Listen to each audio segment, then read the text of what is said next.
Good morning, everyone. Good morning. Can you hear me? Yes. Oh, good, good.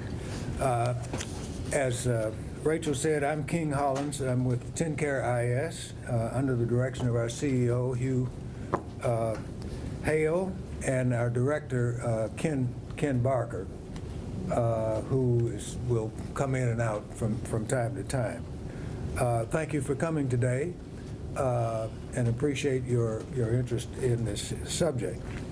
I'm going to give a brief overview of the movement, the Nashville sit-in and Freedom Ride movement, and then we'll have introductions of the panelists, and then we'll go and have individual presentations by the panelists. And following that, we hope to leave plenty of time to have question and answer because there are a lot of questions that people typically have. It's good to have things presented to you, but we'd like to get your questions and interests addressed by this group. The Nashville sit-in and Freedom Ride movement began as early as 1958 when James Lawson came to Nashville and with the National Christian Leadership Council established workshops on using Mahatma Gandhi's nonviolent resistance methods and in conjunction with students from American Baptist College. And I might point out that if you look out this window here, for those of you who don't know where American Baptist College is, if you look out the window, there's a tower, a spire there that is the church that's on the American Baptist College campus. And those red buildings that you see there are the campus buildings for American Baptist College. So it's a historic site. It's very near to us, and we can see.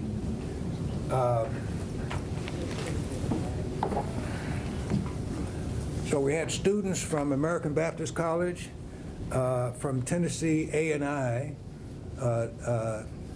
now it's Tennessee State University, Fisk University, Meharry Medical College, and Pearl High School. All participated in these workshops. From these workshops, they planned and organized the Nashville sit-in movement and Freedom Rides. Workshops were also held at Highlander Folk School, which is a social justice leadership training and cultural center that's located in Mount Eagle, Tennessee, near Mount Eagle, Tennessee. It was founded in 1932 by a labor activist, Miles Horton. During the 1950s, it played a crucial role in the American Civil Rights Movement as it trained civil rights leaders, Rosa Parks, prior to the historic role in the Montgomery bus boycott, as well as providing training for many other movement activists, including members of the Student Nonviolent Coordinating Committee, SNCC, Septima Clark, Ann Braden, Martin Luther King Jr., James Bevel, Hollis Watkins, Bernard Lafayette, Ralph Abernathy, and John Lewis in the mid and late 50s. The civil rights anthem, "We Shall Overcome," was adopted from a gospel song by Highlander Folk School music director Zilphiah Horton, who was the wife of Miles Horton, the founder, from the singing of striking tobacco factory workers in South Carolina in 1946. Shortly afterwards, it was published by folk singer Pete Seeger in the People's Songs Bulletin. It was revived at Highlander by Guy Carawan, who succeeded Zilphiah Horton as Highlander's music director in 1959. Guy Carawan taught the song to SNCC at their very first meeting at Shaw University in South Carolina.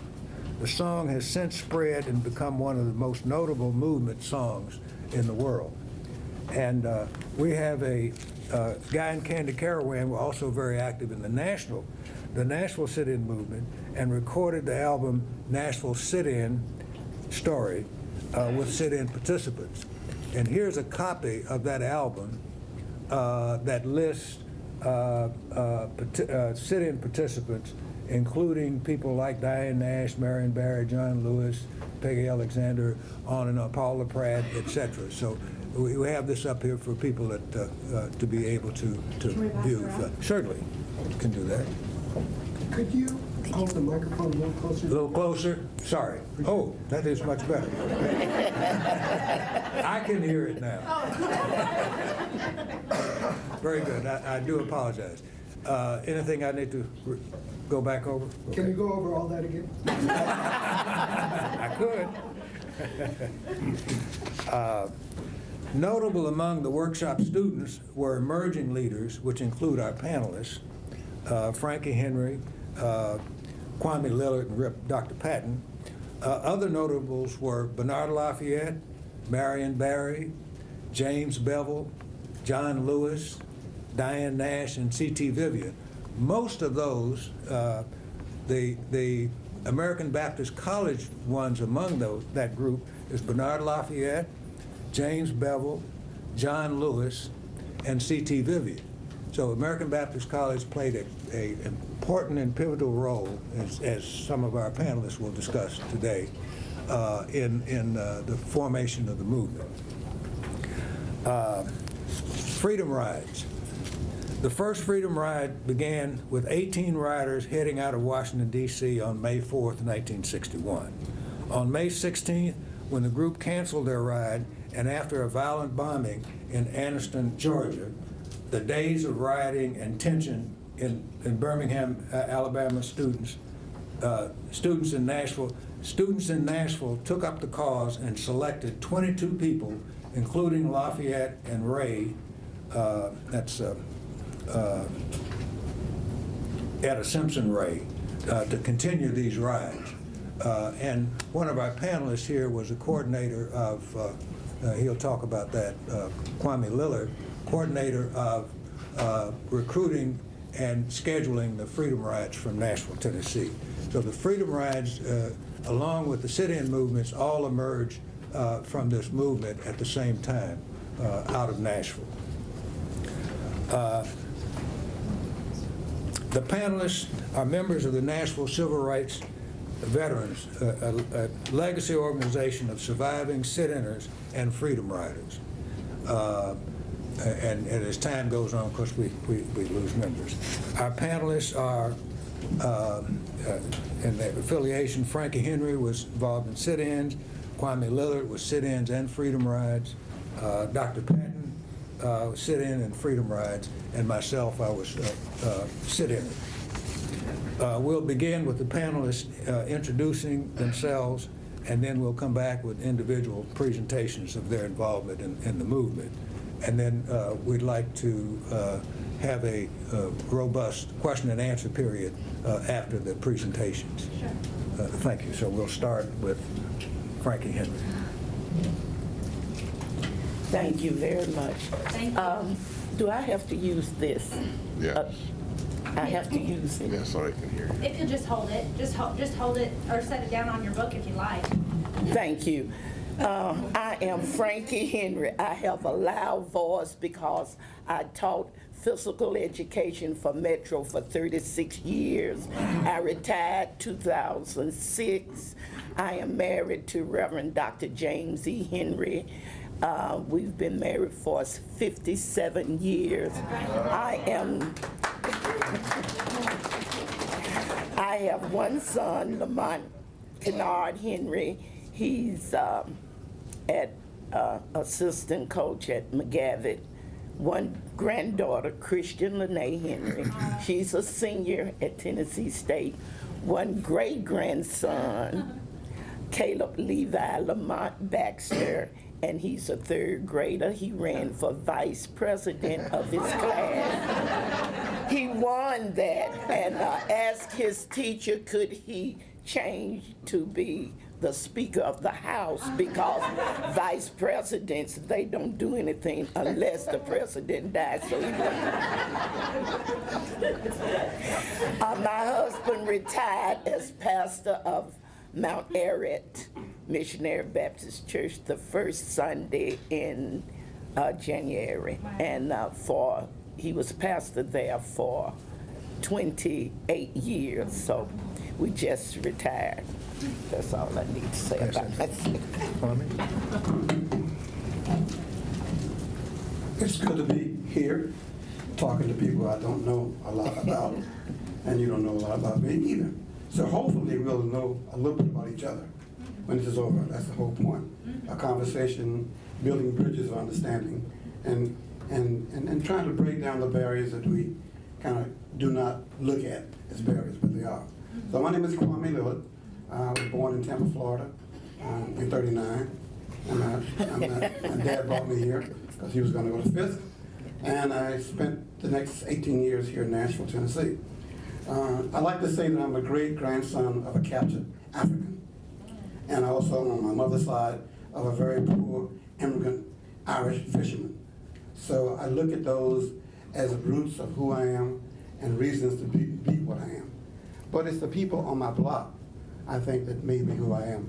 There was phenomenal people, from pharmacists to numbers runners to drunks to teachers who built in me a need to give back. So I consider them the reason I am who I am. None of us are here on our own. I want to make sure that you understand that you're not looking at Kwame Lillard.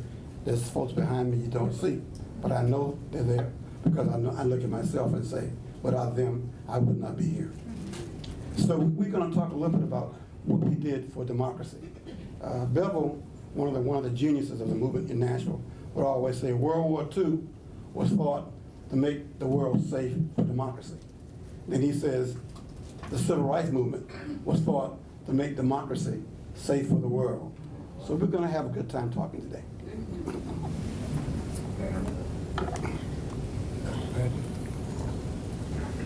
Good afternoon. My name is Ernest Britt Patton. I was born and raised in Nashville, Tennessee, a graduate of Pearl High. And I went on to Tennessee A&I as a music education major. I did not finish college. As a matter of fact, the Board of Regents kicked me out of school for participating in the Freedom Ride. Wow. So I've been on the trail ever since. As a matter of fact, my beginning of being a part of something happened when I was about the 3rd or 4th grade. I'll talk a little bit about that as we go on through the panel. Looking forward to a lot of questions. We all like for people to ask us questions. So I pray that we are able to give you enough for you to ask us questions. Thank you. And we're going to ask Dr. Patton to continue with his presentation since he has the mic. I did want to point out that in order to, you can have a doctorate degree and not finish college.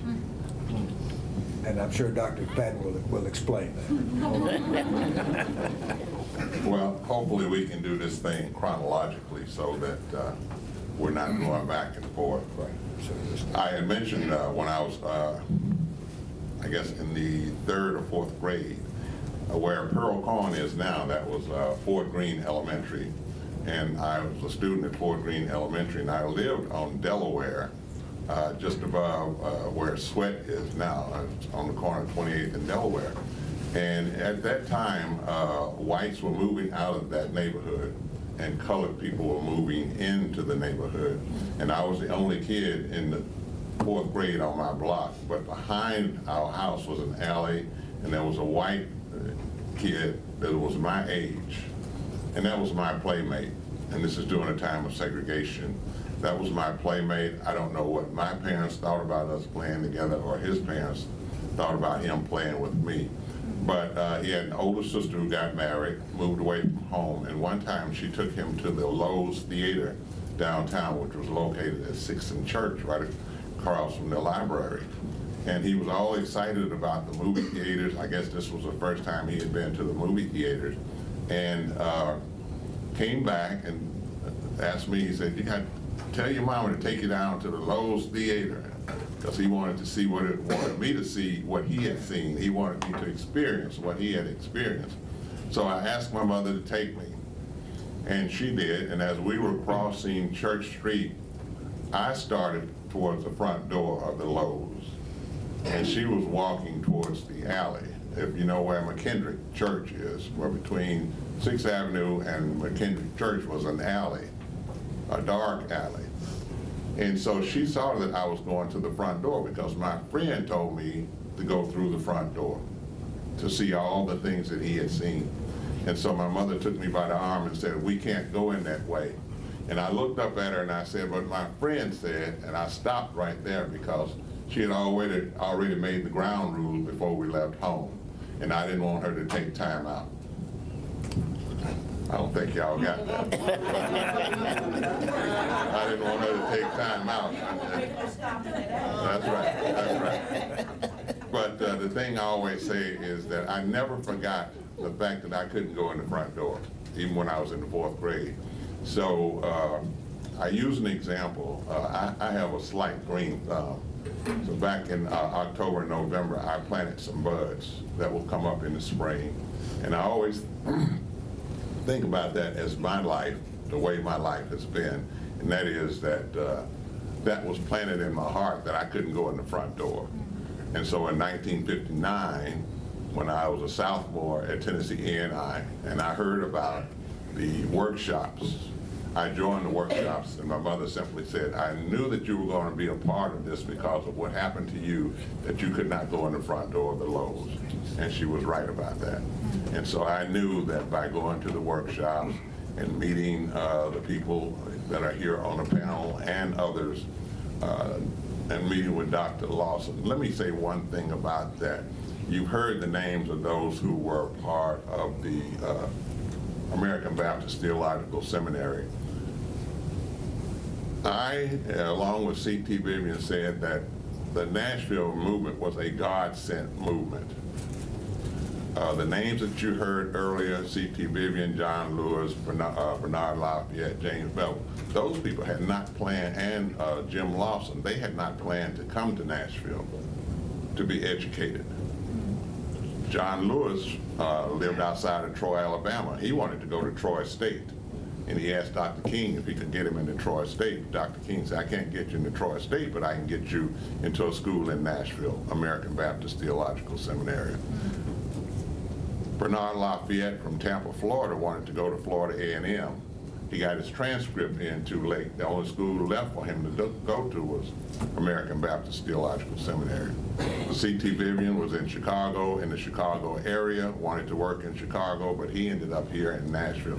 All these people ended up here at the same time. The only person that came to Nashville that was a part of our leadership group for the students was Diane Nash.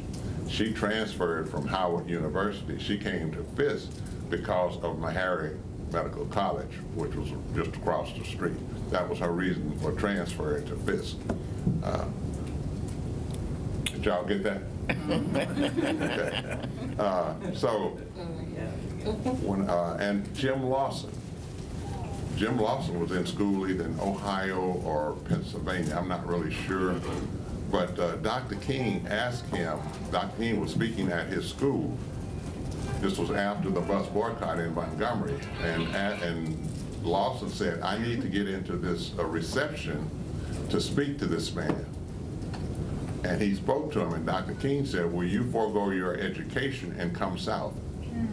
That's all he said. He didn't say come to Nashville, Alabama, or Mississippi, nowhere. He said, "Would you forego your education and come south?" Jim Lawson transferred to Vanderbilt University. And so he was also a missionary. He had studied the methods of Gandhi. He was a missionary in India for 3 years. And so they brought all of that to Nashville with them. And so that's why Nashville is the great movement that it is and that it was. And so I'm just going to leave that right there and share the mic with someone else. Thank you. Frankie? Well, I am a foot soldier for the sit-in movements. These are leaders I was arrested at the age of 19. I was an advanced freshman at Tennessee A&I. I was interested in being a pepperette. That's a tap dance group at Tennessee State. And after my classes at King's Hall, we would have rehearsals and we would be practicing. So this particular day, one of the screws on my front tap had fallen out. So I am a student from Cameron High School across town in South Nashville. I grew up in South Nashville. So I would have to get on the Jefferson Street bus, and at that time we had a shelter downtown. You get your transfer, and then you catch the other bus, a Lebanon Road or Murfreesboro Road bus to go to South Nashville. This particular day I said, well, they have mall shoe repair, so I tied my strings together, flipped them across my shoulder. I was so proud to be practicing for pepperettes. And at that time, we wore spikes. I still wear spikes at 77 years old.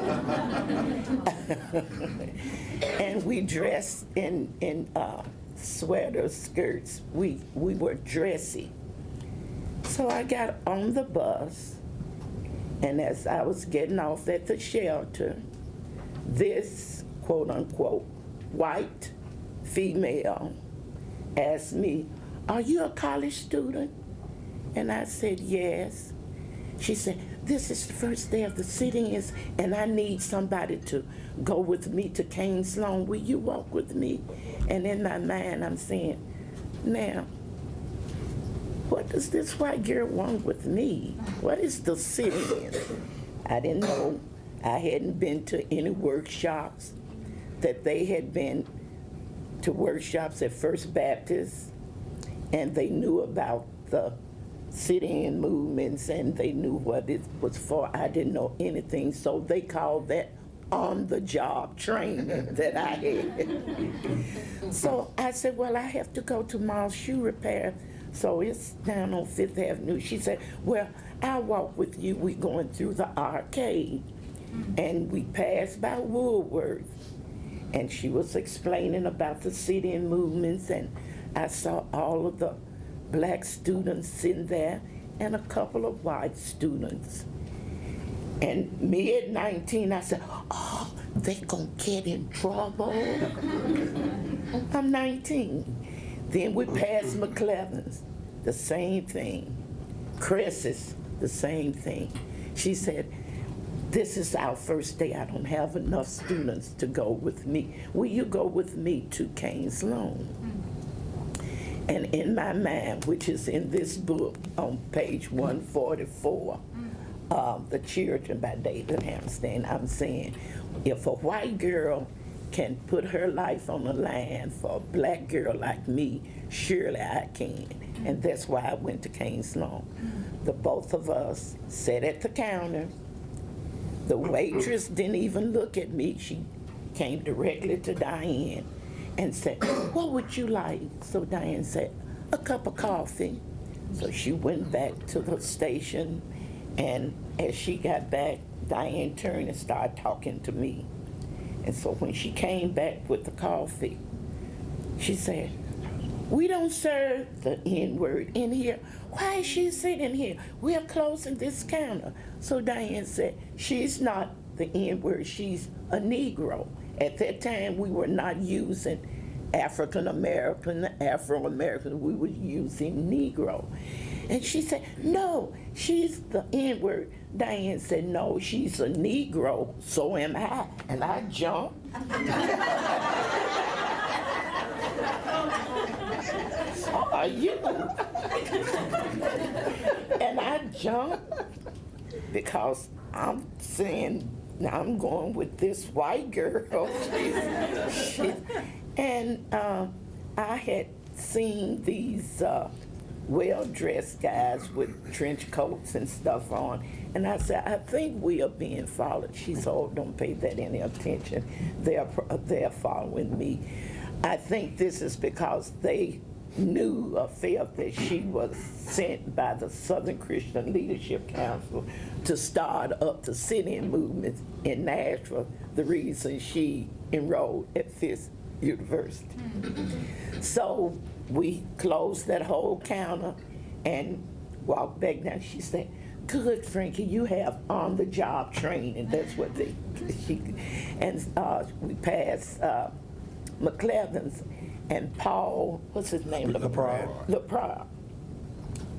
He was a white exchange student at Fisk University, and that's where my now husband, but my fiance, was co-captain of the football team there. And she set me beside Paul, and pretend this is Paul. She said, please take care of Frankie. This is her first day. And she didn't go to any of the workshops, and the white students will be here in a few minutes. They'll be coming through from schools that take care of her. So he told her, okay, I will. He asked me, are you a Christian? And I said, sure. I grew up AME, but I've been playing for churches since I was 15 because my mother was a jazz pianist, and at the age of 3, she would place my hands on top of hers and slowly, so I learned to play really by ear. Anyway, I talked to him, and as I was talking to him with my arm on the counter, I felt a burn, and the white lady was putting her cigarette out here.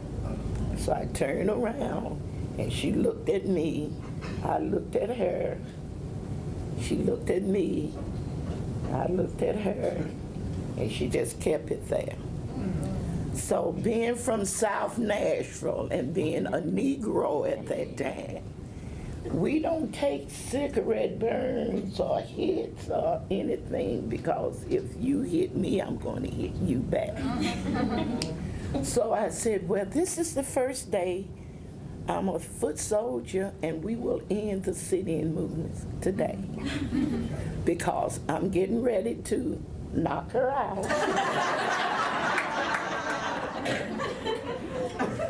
So I turned to knock her out, and as I was looking to knock her out, Reverend Kelly Miller Smith was standing behind her doing me like this.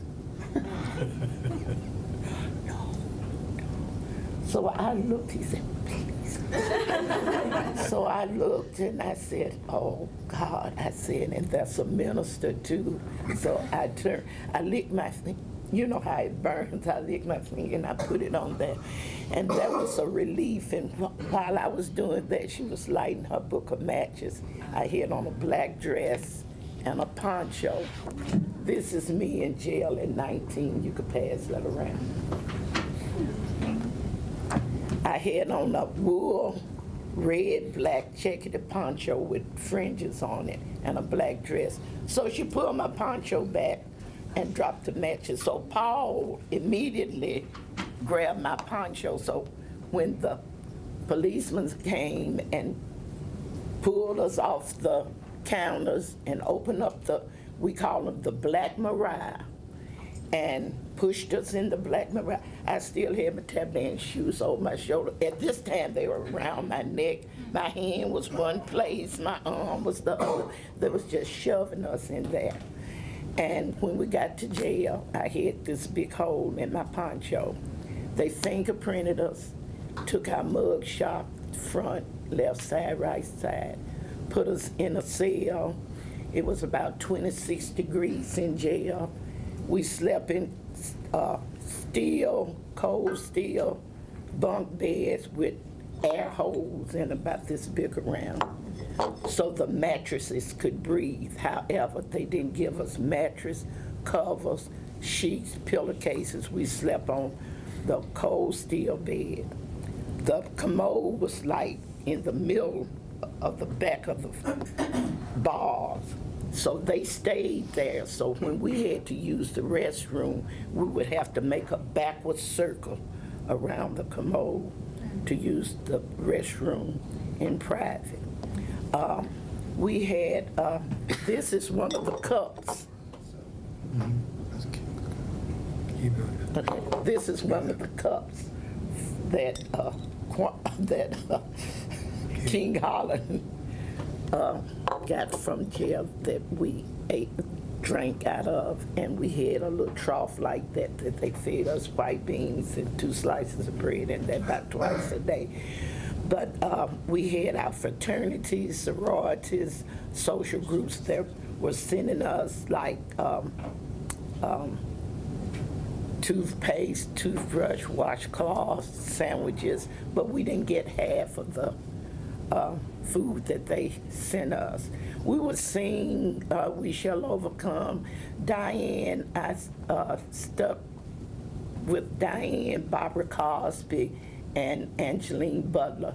They were from Fisk University, and I think Diane was trying to shield me because there was on-the-job training for me. So I stayed with Diane. Barbara Cosby and Angeline Butler, she played in All of My Children years ago. She's from Fisk. And we got out that night. Marion Berry, most of the students lived on campus, either Fisk, Tennessee A&I, or American Baptist. I lived across town, so Diane Nash got Marion Berry to get his car. He was a student, a grad student at Fisk, and he took me to South Nashville. The only time I got upset is when I saw my parents home, because I had 6 siblings, it's 7 of us, and they had put my name in the paper, my maiden name, Frankie Keelan, 93 Murray Street, and the teenagers had come by and thrown bricks and eggs and stuff, you know, and so got inside of the house. My parents said they had seen me on 6 o'clock news, and my husband, now my fiance at that time, was co-captain at Fisk. He called and said, "We're coming to pick Frankie up." My father said, "Why?" "They're picking them up on another charge. They had it on 10 o'clock news. They're lottering, so we're gonna pick them up." So they sent cars. Kwame and Rip may have been one of the ones that were going out to Tennessee State, picking up those sitting students. They could come to Tennessee State because it was a state-supported school, but they couldn't come on Fisk campus. So they rounded them up. My husband was co-captain of the football team. At that time, they had old Livingston Hall, 3-story. He told all of the football guys to come on the 1st and 2nd floor, and they were gonna hide us up on the 3rd floor. Now, the faculty didn't know anything about this. And they still don't, unless some of you go back and tell them. But they slipped us up on the 3rd floor. And we stayed there until they announced that they had dropped the charges. Then at nighttime came, they slipped us off. Well, they would go to the rec hall and to the cafeteria and get extra food, because that's what football fellas, they eat a lot. So they had no idea that we were hiding out on Fisk campus. So that's kind of the gist of it. Okay, thank you. Thank you, Frankie. Okay, we're gonna give Kwame. No, he's already talked about it. Give you an opportunity. You can tell that there are lots of great stories as a student, 18-year-old. You know it's your time to make a difference. And there's no playbook. There was no manual. There was no blueprint. We had to make up this stuff spontaneously. But when you're 17, 18-year-old, you get this sense of boldness, this sense of destiny. You got this sense of, this is going to be our day. And I think this is a typical story that there's so many people in the movement could share with anybody today. especially our children. We have to tell these stories to our children because it represents victory over hate. It represents victory over an institution that's 300 years old, much older than you. It also tells the other generation that you did what you could for your generation. Now it's our time to do what we got to do for our generation. That's a lesson we need today. So many of the things that we did in '60 are relevant today. So it's important that we always tell our kids that you can resolve conflicts no matter what it is. You can solve a social problem no matter what it is. It may not be easy. You may get hurt. You may get expelled like Rip out of school. Your parents may lose a job. But if you believe in something, you have to sacrifice yourself. You got to be committed. You got to find a way to get over the obstacle. And you got to do it with a sense of love and with a sense of collective consciousness. I think you heard the story that the football players hid them. That's a typical kind of reaction students had to protect each other. Because who was going to do that? We didn't. But then there are other stories. The story of an Easter boycott in 1960. We tried to sit-ins, we got arrested, we got beat up, coffee thrown on us. But there was a professor from Fisk, Professor Henderson, who said, why don't you try a new tactic? If the white folks don't want to do right by you downtown, stop going downtown. And first, Professor Henderson said, this is called economic withdrawal. Now you got to understand that Easter in black folks' society is a big shopping day. Every little black girl got a little pretty on Easter, right? So if that amount of revenue gets cut off by the black folks in Nashville, not the students now, this is a typical black family who understood that they have a role to play. They can't take the beatings, they can't take the sitting in, but they can stay out of downtown.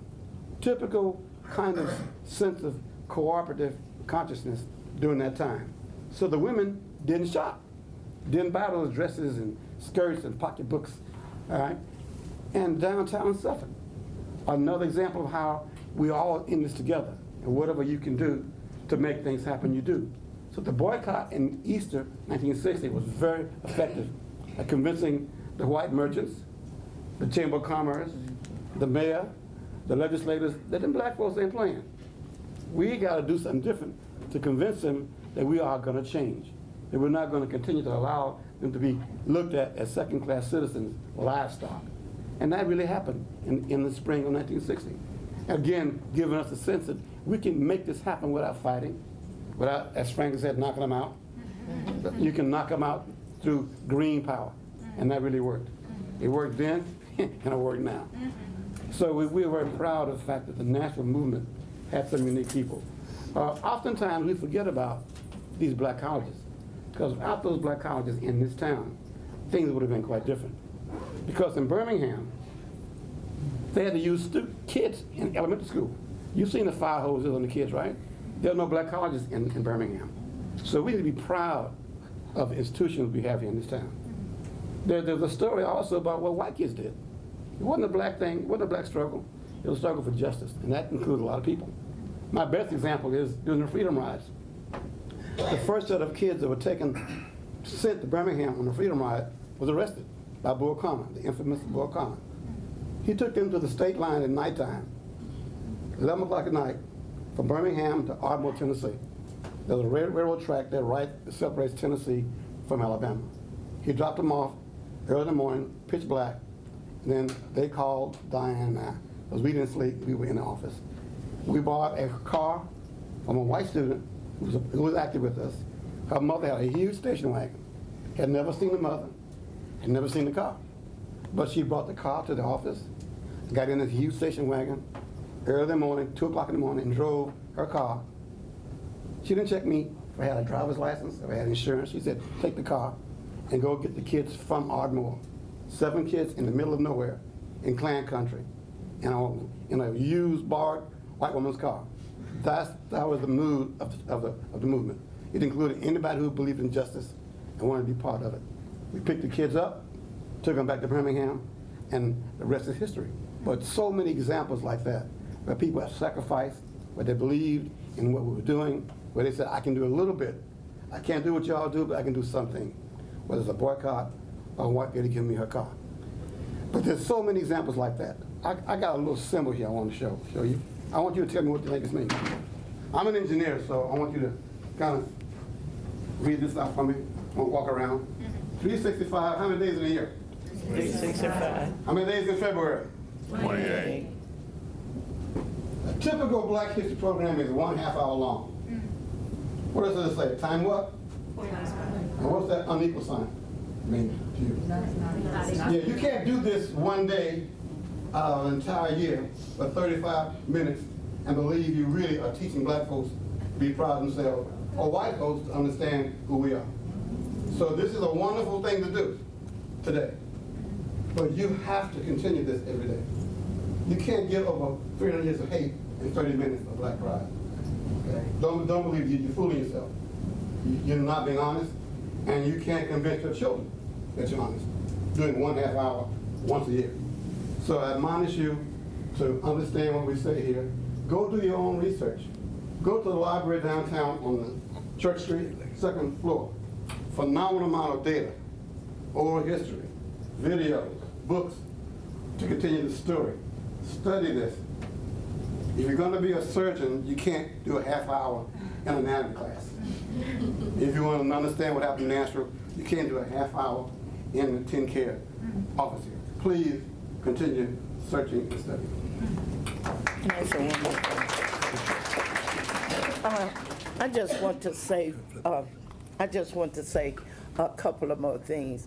I was in jail doing exams, and at that time at A&I we were on the quarter system, and I was carrying 18 hours. So when I got out, the Board of Regents instructed President Davis, if we didn't have a doctor's excuse, that to give us Fs. So I carried 18 hours of Fs, and that's how they expelled me from Tennessee State in 1960.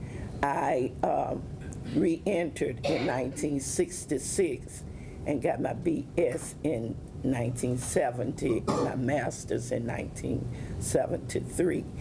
One of the main things that I learned during this great experience was that people are not our enemies.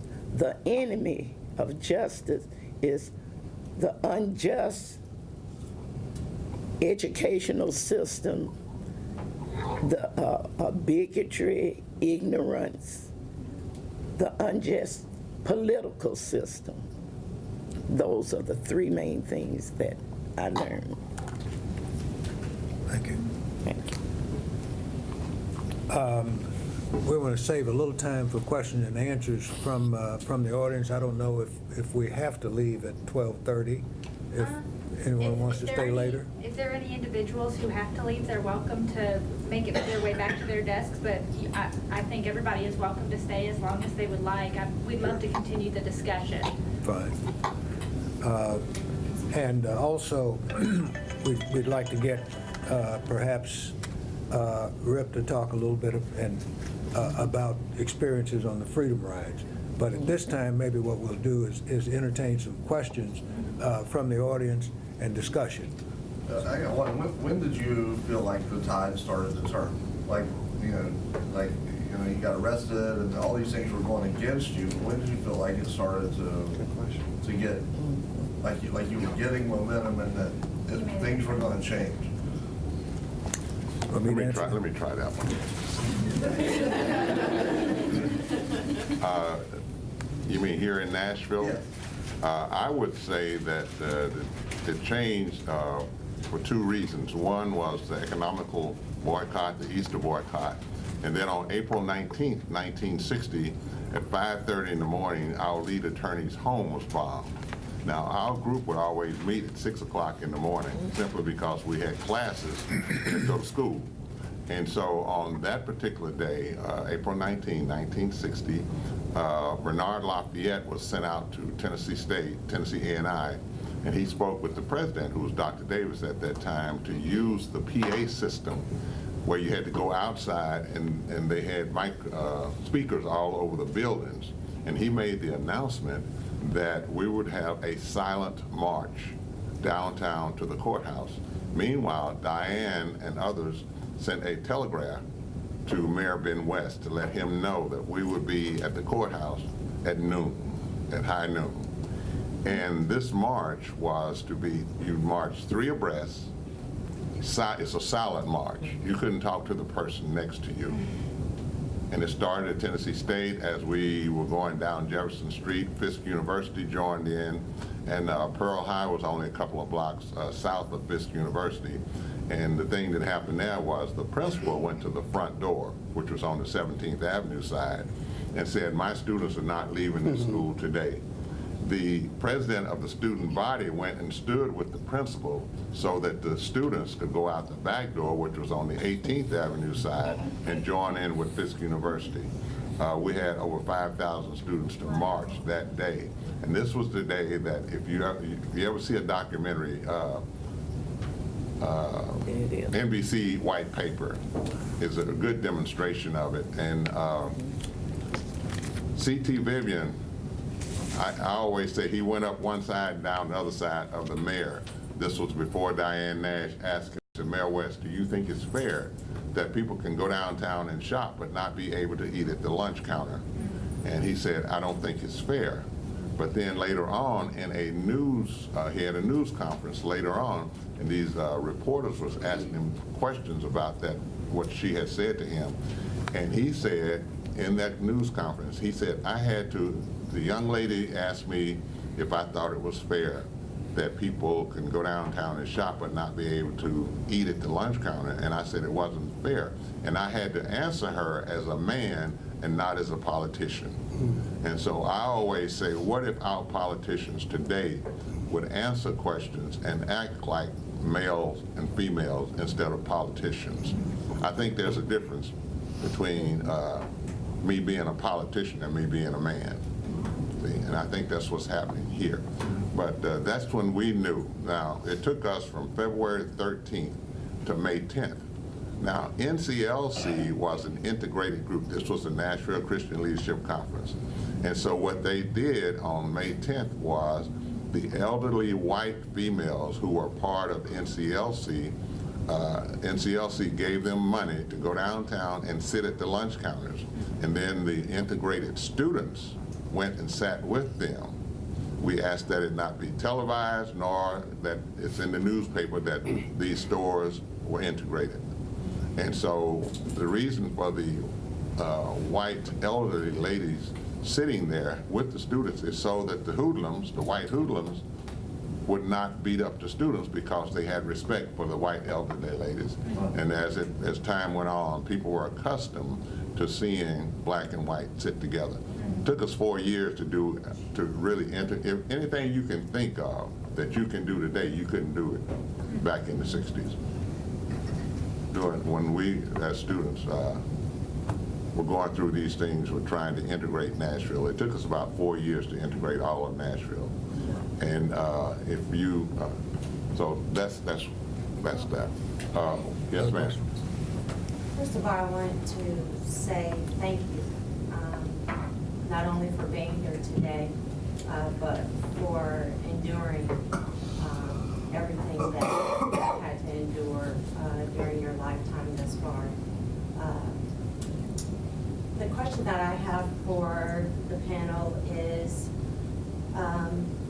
the issue that we're seeing today with widespread, or I won't really say widespread, well, it's widespread, gentrification here in Nashville. Do you see that as a fightable issue?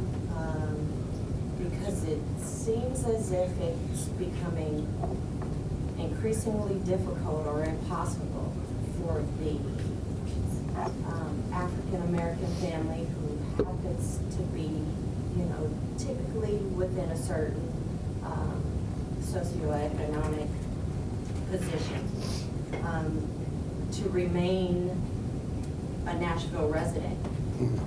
How do you propose that fight is fought?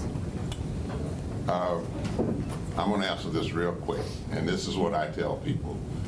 If you have a piece of property and you're getting that phone call and you're getting those little postcards that people want to buy your property, if you have some place that you can stay other than the house that you're now living in, sell it. But in the contract that you write, that these people want to buy your property, you make sure that there's an apartment on that same property that you're selling for you that's in the contract. And that way, when you move over to your friend or your relative's home while this property is being built, it might be a four unit, it might be just a duplex. But when it's built, you can move right back into that same duplex. Okay.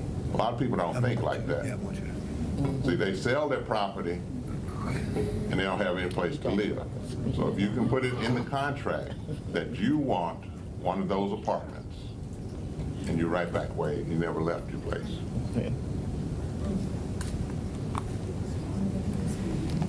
That was very polite, Rip. Very polite. Rip is a wonderful ambassador. I'm not that ambassador. I do not use the word, what do you call it, the G word? I do not use that to describe. It's called, my version is called Caucasian reinvasion. Right. Caucasian reinvasion. The G word is very polite, very innocent, very naive, and extremely dangerous to even use the word, because it assumes that this is nothing really vicious. This is really nothing about cleansing a city of people of color. It is, in fact, that. It is, in fact, that all over the country. Is it an accident? There are no accidents when it comes to population and demographic changes. Somebody's planning, somebody's designed it, and most importantly, somebody is benefiting by it. And it ain't the poor people, it ain't the people of color, it ain't old folks, it ain't young folks. Caucasian invasion has been going on in America since the first Pilgrims landed. Our job is to make this country what it's supposed to be. Democracy is messy, y'all.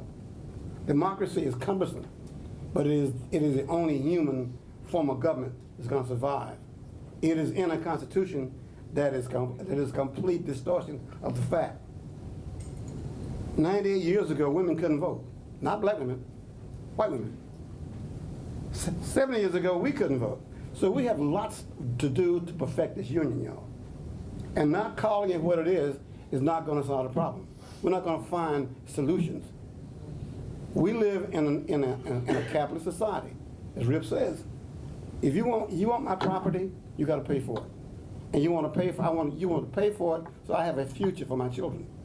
But there's also an issue of income inequity. You can't have a city based on tourism, have folks with decent incomes. You got a diversified economy. The only reason you lose your property in any city in America, if you're black, you don't have income to buy it. So you rent. What comes along, the first greedy white man says, hey, listen, you got to go. Now, I know you want to hear that. But let's be honest. We have to equalize the power. Empowerment means I have ability to negotiate with you. I don't have to be subjected to you evicting me, foreclosing on me, and running me into counties 20 miles away, 40 miles away, where I don't have a car, there's no public transportation, and I have no churches near me, no barbershops, nothing structurally to make me feel comfortable and welcome in these new hostile territories that I got to go to. Basically, they're nothing but reservations for poor folks leaving cities. Now, we got to face that, and we can do it. We're too smart not to do it, y'all. The world is watching us. We cannot go around the world saying we're a great freedom-loving country, have black folks and poor folks sent to counties where they feel unwelcome. We can do better, y'all. Amen. I guess Yes. piggybacking off of that, we've got several people in this room who don't have your experiences or your memories. What is your advice to following generations to do to be advocates, to be allies, to, make sure to keep the movement moving forward? Kwame. No, I'm sorry. I don't want to talk a lot now.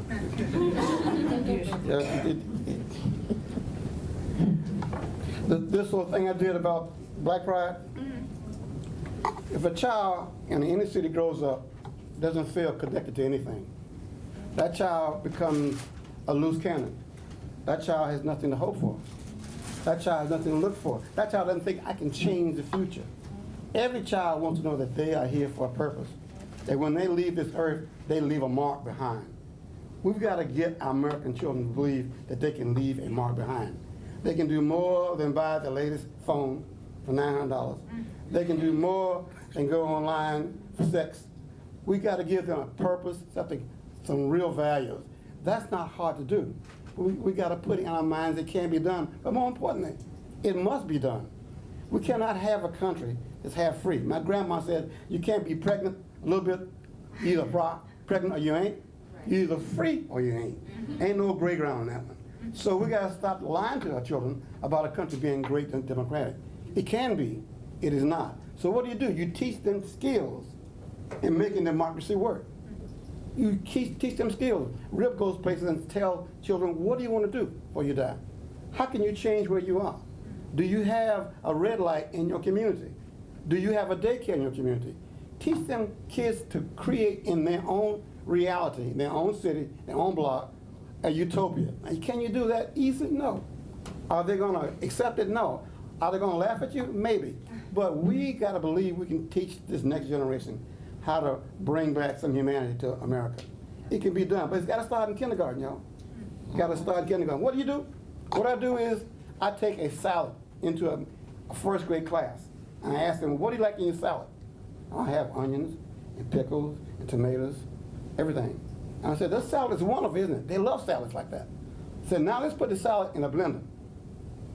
What happens to the kids? They hate that. It's horrible. It's a slimy mess. America cannot be a blended salad. It has to be who we are. Can you imagine if Chinese had come to America and decided, we're going to say we're not Chinese, y'all. We're going to deny being Chinese. We're going to be ashamed of being Chinese. There'd be no Chinese restaurants. Anybody like Chinese food? But they decided to be Chinese in America.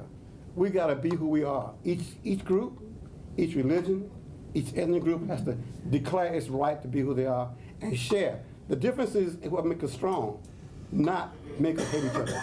You got to teach that in kindergarten, y'all. Kindergarten. Teach it in the homes, too. Yeah. Yes. So each of you were young when you got into this movement. You know, you're 18, 19, you're at, you know, A&I or you're at FISC. And your parents sent you here or there to get an education.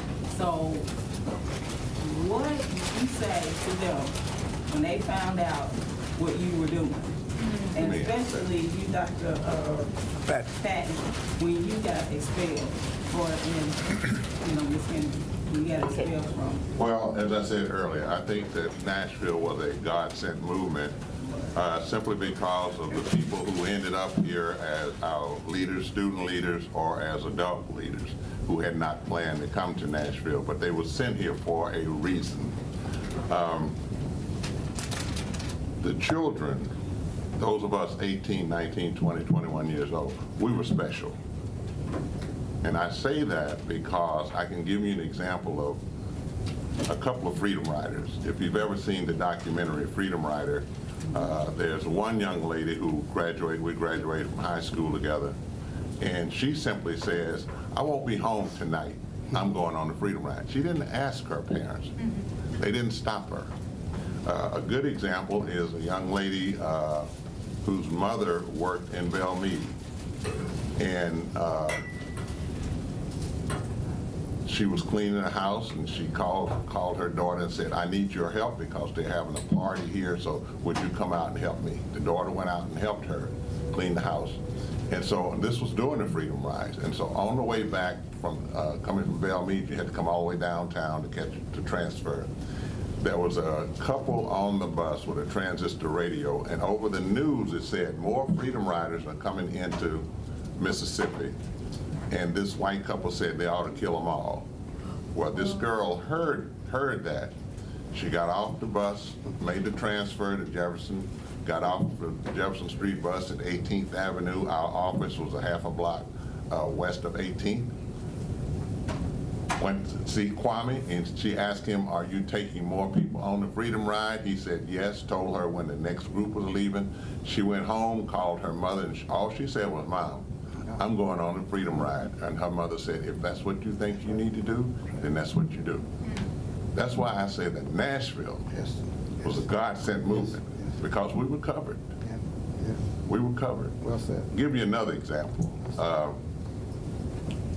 We, as you know, did the Oprah show in 2011. It was aired on May the 4th, which was the 50th anniversary. But before that, I got a phone call from Diane Nash asking me to get the contact information of all the Freedom Riders who were in Nashville and send that to her. There were only 8 of us here that were actually on the bus. And I sent that to her, and the next thing I know, I get a call from Oprah's show, and it was a male who asked me 3 questions. Why did you join the movement? Why did you go on the Freedom Rides? And were you afraid when you were going from Montgomery to Jackson, Mississippi?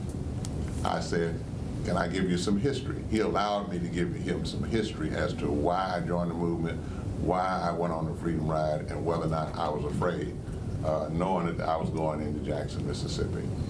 And he said, okay. And then a couple of months later, I get another call from a female who was associated with the Oprah show, asking the same 3 questions. And I asked her, I said, she asked me the same question. I said, can I give you some history? She said, no, I don't want history. And so I wasn't as young as I was back in the day, and I could feel a little sweat coming out. I said, this woman don't want to listen to me. And then the first thing I thought about was, what did Lawson teach us? He taught us about to love thy neighbor as thyself. He did fables. He taught us a lot of fables. He taught us from the Bible. So I asked the lady, I said, do you have a Bible in your desk drawer? And she said, yes. I said, would you turn to Romans 12, 1 and 2? And I said, it says, do not conform to this world. I said, when I was a young kid, I had to conform to segregation. My parents, my grandparents, great-grandparents had conformed to segregation. But it also says, do not conform to this world, but be transformed by the renewing of your mind. I said, in 1959, when I started going to these workshops, my mind was renewed. That I knew that I didn't have to go in the back door. I didn't have to do all the things that segregation has you doing. She said, I got it. Why did you go on the Freedom Ride? Well, Isaiah 6 and 8, and God said, who will go and represent us? And I said, send me, Lord, send me. Well, he knew I was going anyway. See, God knew I was going. He knew all of us was going. And I'm gonna give you another example after I finish with my example. So she said, okay, I got it. Now that you are in Montgomery, Alabama, getting on a Greyhound bus, going to Jackson, Mississippi, and you don't know what's gonna happen to you. Tell me about that one. I said, that's the easiest one of all, the 23rd Psalm. I said, but I changed it a little bit. And I said, yea, though I'm on a Greyhound bus riding through the valley of the shadow of death, I will fear no evil. She said, I got it. And that was the end of that conversation. But I want to tell you about Jim Swerd. Jim Swerd was a white exchange student at Fisk University. He was on the very first bus to leave Nashville going on the Freedom Ride. And he got one of the worst beatings in Montgomery. This is where the Nashville students were beaten, in Montgomery. What he didn't know was that the mob picked him up 5 times and threw him to the asphalt, to the sidewalk, down to the sidewalk. He thought it was just one time. But on that last time, on that 5th time, when they slammed into the sidewalk, he looked up at the people and said, Father, forgive them, for they know not what they're doing. And then he said, a boot hit me in the face and I was out. That was part of our training. Because we had to love these people who are doing what they're doing.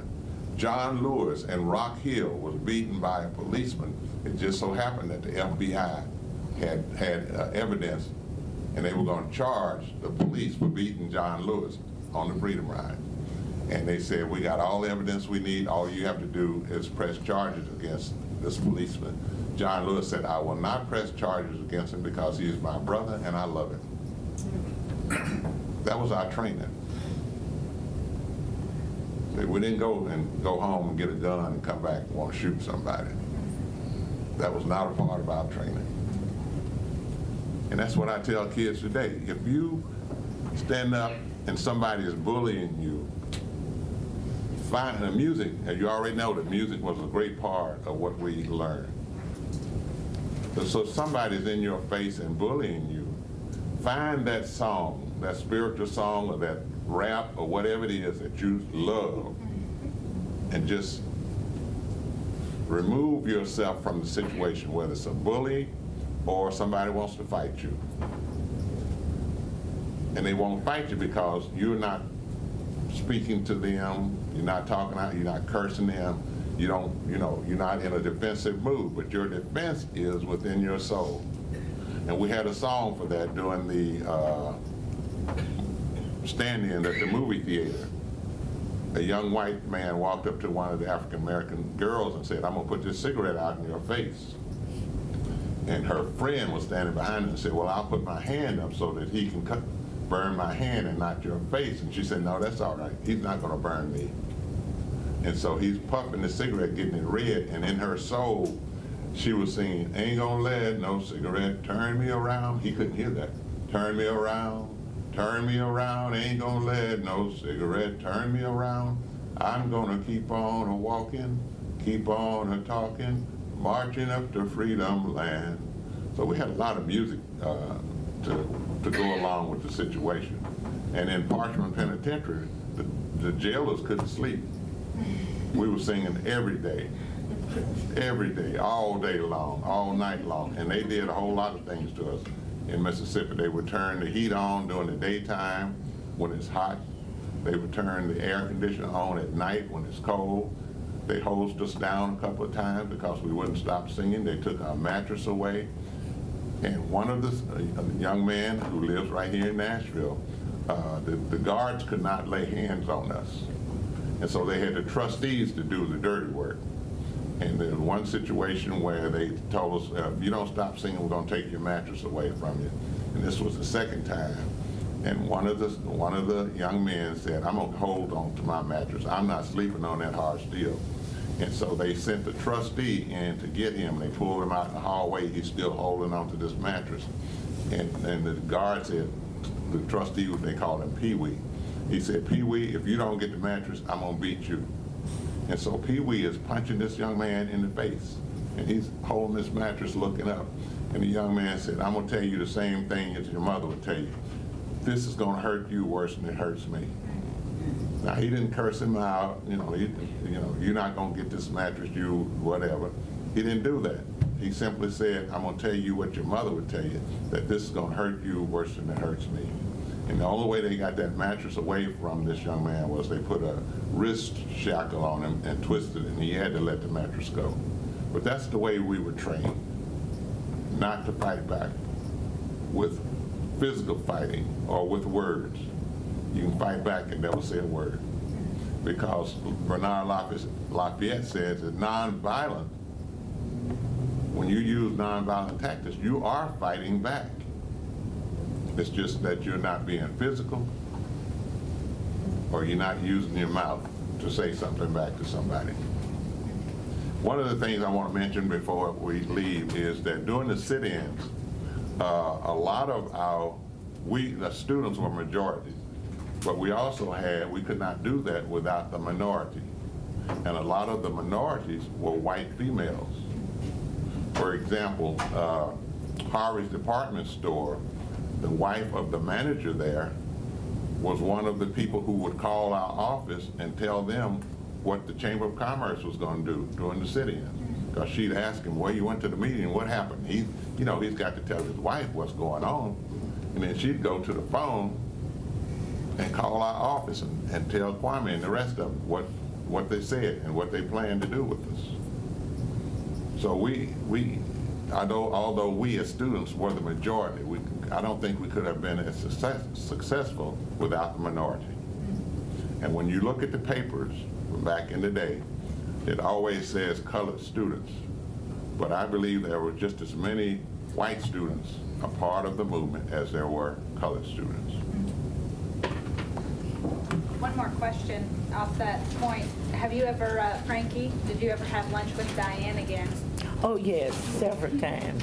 Plus, she spoke at Fisk University a couple of years ago. Sure. And we met after that, and we had a talk. I'm so glad y'all still hang out. Yes. Well, it looks like we've come to the end. I want to thank. Oh, we have a one more question. question. I have a quick For question. those who Thank you, are listening, everyone. Thank you so We have a much. quick And we'll still Quick take question. more questions. So when I look at America, most of the problems that I see are systematic problems. And up to this point, I've always told myself that the best way to handle those problems is to internalize it, and whatever information that I obtain, I pass it on to the next person. But the conflict that I always seem to have is the fact that how do I successfully invoke change on a systematic problem that existed way before I was ever here? Kwame, you want to take that one? There's nothing new under the sun according to the Bible, right? There's nothing new under the sun. That's right. And we've come this far, right? From those horrible days of slavery, from horrible days when women were raped with no consequences. I think what you got to do is create coalitions across many, many lines. This is a one dragon with lots of heads. You just can't keep cutting off heads. At some point, you got to get the dragon. All right?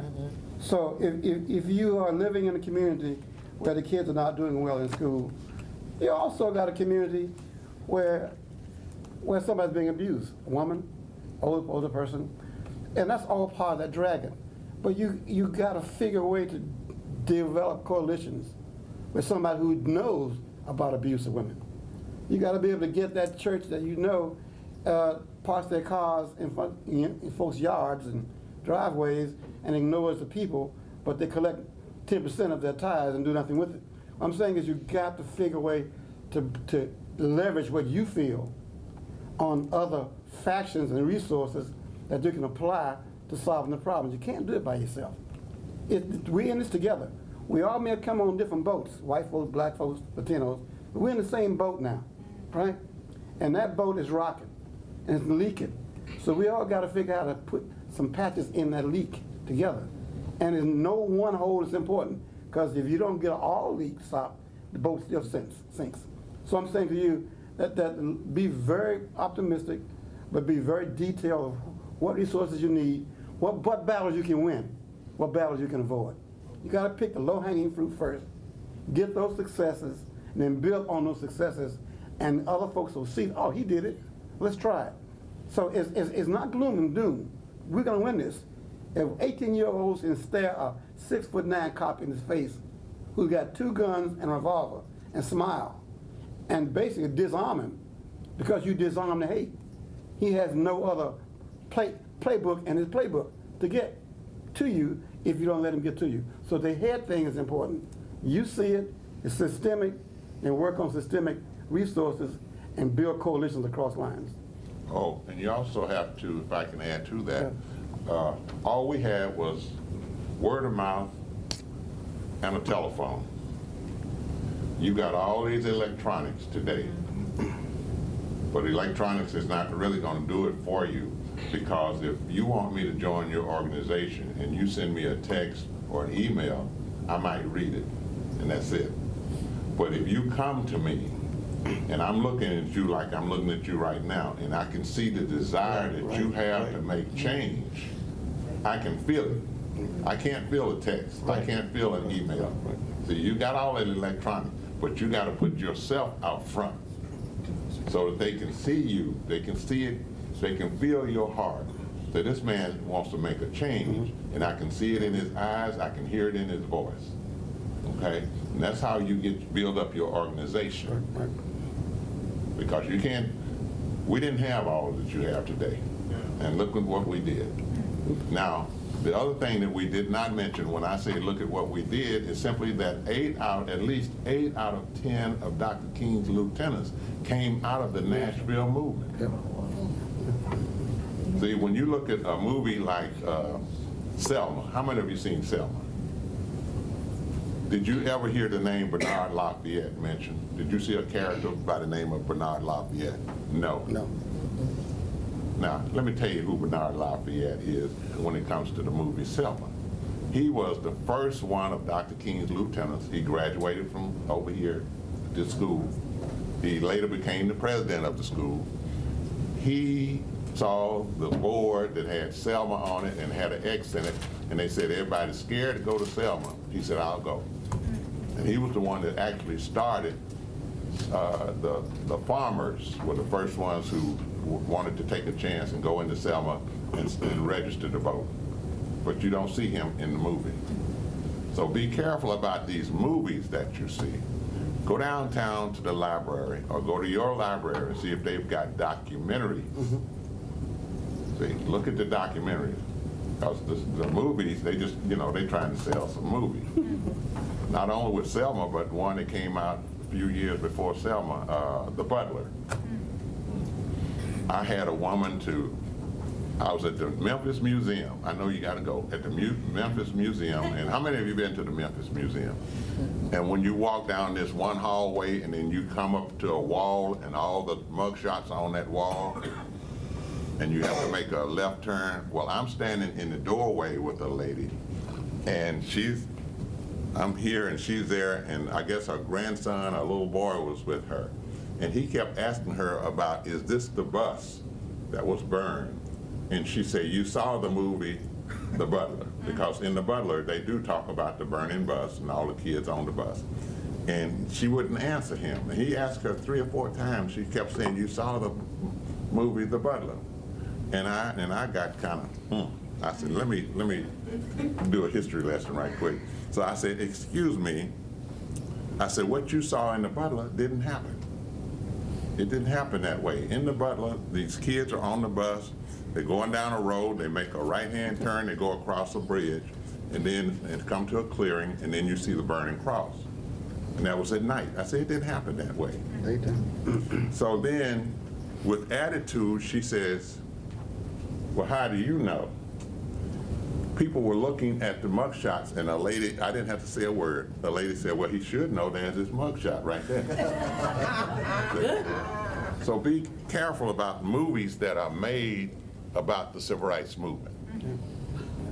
Use a documentary. Do you guys have any input on the content that will be in our African American Museum? You mean in the African American Museum of Music? You mean our local? It's just music? It's just going to be music? Well, I did an interview, and it was about music, and it was about Jefferson Street, because I'm a musician. I played in a jazz club, two jazz clubs on Jefferson Street when I was in school. That's the way I paid my way through school. And that was the Zanzibar, which was on the corner of was on the southeast corner of 18th and 28th and Jefferson. And then I played at the Del Morocco, which was right where the interstate goes over Jefferson Street. I played at that club. I wasn't aware that it's just going to be focused on African American music. That's all they asked me was about music. Well, okay, I know it's getting late. I want to thank everyone for attending. We'll be here at the table for a couple of minutes breaking down if you want to come up and speak personally with people, but we want to just go ahead and let you officially go unless. Thank you so Any other much. questions? Thank you. Thank you, everyone. We appreciate it. Thank you.